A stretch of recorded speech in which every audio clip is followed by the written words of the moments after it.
Distinguished delegates, Director General, Excellencies and participants. It is my privilege to address you as Australia's Minister for Agriculture, Fisheries and Forestry. Australia has a rich history of agriculture. Australia's Aboriginal and Torres Strait Islander people, the traditional owners of our land, are our first farmers, fishers and foresters, from whom we can still learn so much. I acknowledge and pay my respects to Indigenous peoples from around the world, including those participating in this week's conference. I applaud the UN Food and Agriculture Organisation for focusing on water resource management at this year's conference. As you may know, Australia is the driest inhabited continent in the world. We know firsthand the value of sound water policies that deliver transparent, predictable and sustainable use and management of this life-giving resource.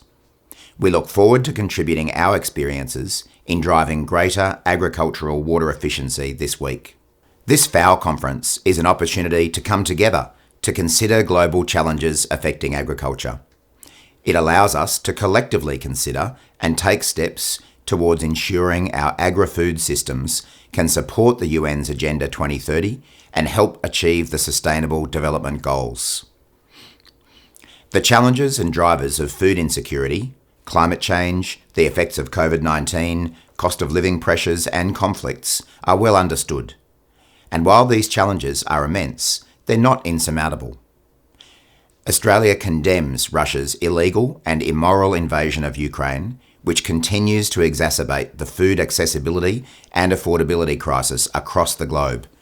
We call on Russia to immediately withdraw its forces from Ukrainian territory and end its war.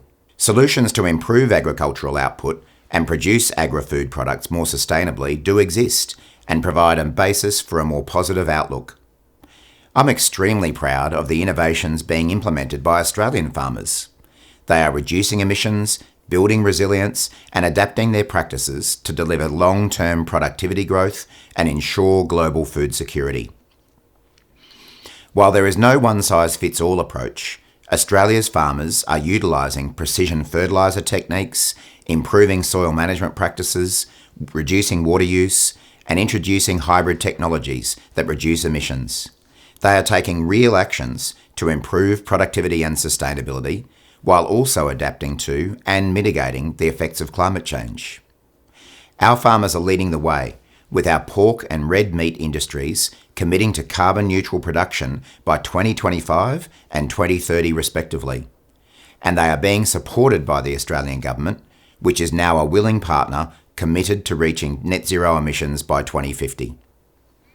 However, Australia remains deeply concerned for the millions of people experiencing acute food insecurity and extreme hunger around the world.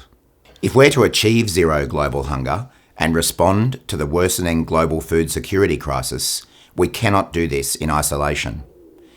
And that's why Australia is committed to working with the FAO to develop and deploy our sustainable and climate-smart practices internationally, including across the Southwest Pacific region. It's why Australia continues to support our international partners in combating the spread of pests and diseases that threaten livelihoods and food security. It's why we must ensure greater inclusivity of First Nations peoples, women and youth across agriculture's value chains. It's also why we call for the reduction and repurposing of trade-distorting and environmentally harmful agricultural subsidies that undermine efforts towards sustainable agriculture. As a nation that exports over 70% of its agricultural production, Australia recognises the value of free and open international trade. This is essential to support stable, efficient and cost-effective global food supply. With increasing climate variability and natural disasters, growing prevalence in pest and disease outbreaks, and droughts and floods that more frequently affect production, trade stabilises supply and provides valuable income to farmers to reinvest in continuous improvement. Finally, I commend the FAO's work supporting global agricultural trade, including through its technical and normative expertise.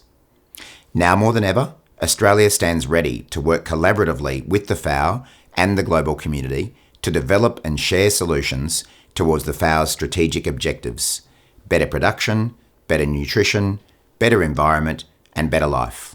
Thank you on behalf of Australia.